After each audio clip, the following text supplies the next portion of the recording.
Hello everyone. So we are solving the in-text questions of the chapter Haloalkanes and Haloarenes and आज हम solve करने वाले हैं question number 3rd.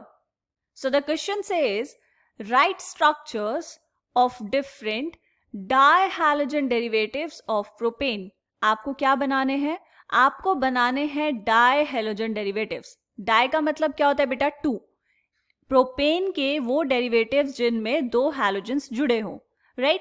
तो सबसे पहले तो हम एक काम करते हैं, बना लेते हैं प्रोपेन. क्या मतलब हुआ प्रोपेन का?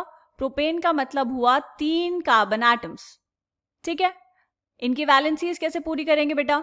कार्बन के अलावा बाकी के बॉन्ड्स कौन सेटिस्फाई करेगा? हाइड्रोजन. तो ये हो जाएगा CH3, यहाँ पे कितने? CH2 and CH3.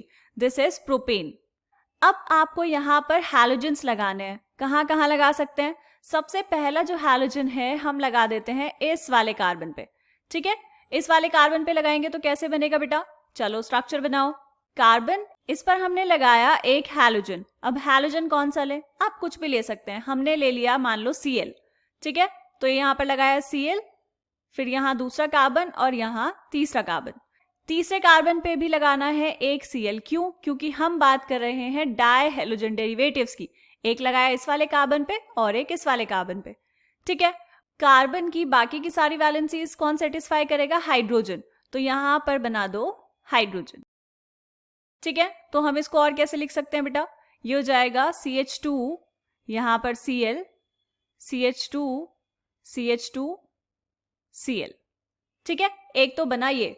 और दूसरा कैसे बना सकते हैं? देखो, हम यहां पर कर लेते हैं numbering. This is carbon number 1, this is 2 and this is 3, ताकि अब हम आसानी से देख पाएं कि हमने कहां कहां हैलोजन ऐड किया है. ठीक है, तो यहां पर ये 1 पर लगाया और 3 पर लगाया. ठीक है, दूसरा कहां लगाएंगे? हम लगा लेते हैं एक 1 पर और एक 2 पर. बनाओ दूसरा. यह है कार्बन, एक Cl लगाना है यहां पर और दूसरा Cl लगाना है उसके अगले कार्बन पर. ठीक है, तो यहां पर बाकी सब जगह क्या आ जाएगा बेटा? हाइड्रोजन. इसको कैसे लिखेंगे? CH2, यहां पर Cl, देन CH, यहां पर Cl एंड यहां पर CH3. एक ही आ गया आपके पास.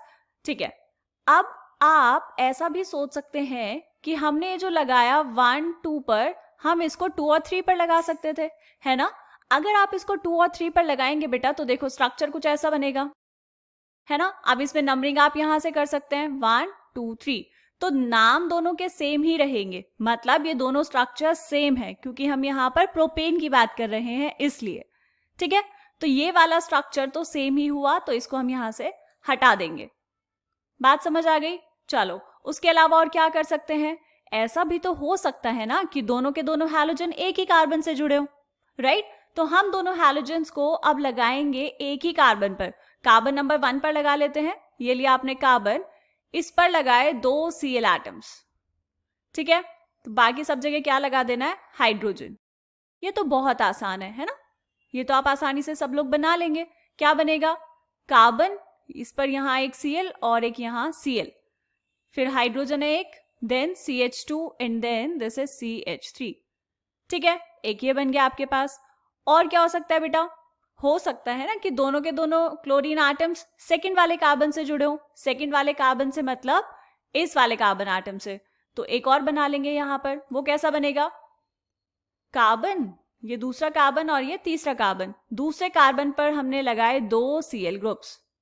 ऐसा हो सकता है? बिल्कुल हो सकता है. बाकी जगह हम क्या लगा देंगे? हाइड्रोजन. हम ऐसे स्ट्रक्चर्स क्यों बना रहे हैं बेटा? क्योंकि आपको ऐसे ही स्ट्रक्चर्स बनाने की आदत है. ठीक है, ये क्या हो जाएगा? CH3, ये कार्बन, इस कार्बन से जुड़े हैं 2 Cl एटम्स और इस तरफ है CH3. एक ही आ गया आपके पास. ये आपने बनाए डिफरेंट स्ट्रक्चर्स. अब आप चाहें तो इन स्ट्रक्चर्स के नाम भी लिख सकते हैं. कैसे लिखेंगे बेटा? चलिए, आपकी नेमिंग की प्रैक्टिस भी हो जाएगी. नाम लिख लेंगे इनका. ये 1 पोजीशन पर है क्लोरीन और 3rd पोजीशन पर है क्लोरीन, तो इसका नाम क्या हो जाएगा?